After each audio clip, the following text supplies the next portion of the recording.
Magandang araw po. Nandito po tayo sa Bria Homes Norsagaray. Ito po yung mga update construction po natin dito sa Bria Homes Norsagaray, no? Sa mga client po namin na nag-aantay po ng update construction dito, ito po yung video na to ay para po sa inyo po. Ayan, may tripping po kasi kami dito ni Mrs. Kaya sinamantala ko na rin po ang pagbibideo para makakita kayo ng update dito sa Bria Homes Norsagaray.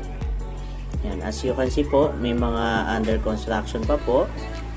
At banda dun sa dulo, yan. Hanggang, ayun na po yung pinaka boundary ng subdivision po.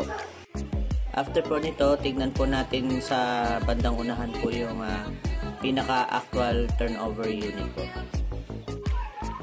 Ito na po yung Alexa model. Check po natin yung turnover unit po.